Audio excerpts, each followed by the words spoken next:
if you listen to Trash Tastes, you might have heard Connor say this. I was kind of pissed off as well that like all of these kids are like 13, 14. Why? Just make them 17. Before actually watching Tokyo Revengers, I just kind of dismissed this as the classic anime bullshit that we all have to look past. But maybe Connor just isn't articulate enough to express what's wrong here, because I think the problem he's trying to get at isn't that it's set in middle school, it's that the show can barely go 5 minutes without reminding you that they're in middle school. こいつ本当に中学生かよお前本当に中学生体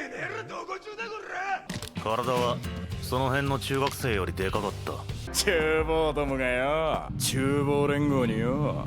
Oh, yeah, when you put it like that, I guess it is really fucking stupid. I have no idea why you'd want to keep reminding us how poorly written your story is, though. This is the kind of thing that would be played as a joke in something like Psyche K, or ironically in something like Mob Psycho 100, but here it just takes it completely seriously. It feels like something an actual middle schooler would have written, and not in a good way. If you're 14 and watching this, well, first, dear God, stop. But also, I hate to be the one to break this to you, but you're not cool. You're 14. But on top of reminding you several times an episode that the anime is really stupid, the characters are just bad. チンコばっかいじってた誠メガネかけてりゃ頭いいと思ってるバカの山岸バン張ってたあっくん幼馴染の拓也 Okay, so there's making every single character a cliched stereotype, and then there's this. Here's a tip for all you aspiring anime writers out there. If you can sum up your character in 2 words, it isn't very good. But this isn't just tired, lazy writing. It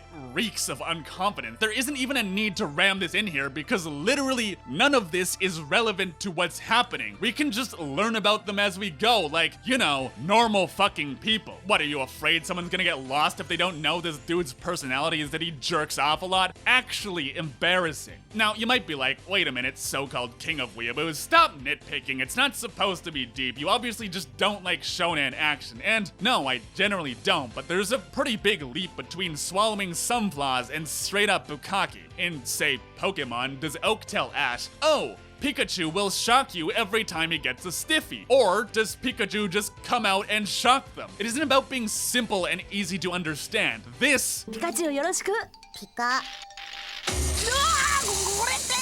is easy to understand. This チンコばっかいじってた誠 is easy to write. There's a difference. To be clear, I'm not saying Pokemon is some masterclass in animation. I'm not, and it isn't. I'm saying its writing is slightly better than embarrassingly bad. The weird part is that Tokyo Revengers almost tries to be so tonally inconsistent the whiplash might actually break your neck. There's a bit where Takemichi stops his friends from fighting because he has dog shit on his head, and they all go, ew, you have poo on your head, and then run away giggling like a bunch of 14-year-olds, which they are, but then it goes right back to the gang violence with the motorcycles and the stabbing. Obviously, it needs to have lighter moments, but the problem is that tough gangsters would not giggle about poo like a bunch of 14-year-old boys. This anime just can't decide who these characters are. And the last hugely problematic thing with the story is the whole, you know, time travel element. Dude gets saved by Takemichi once and just comes out and decides that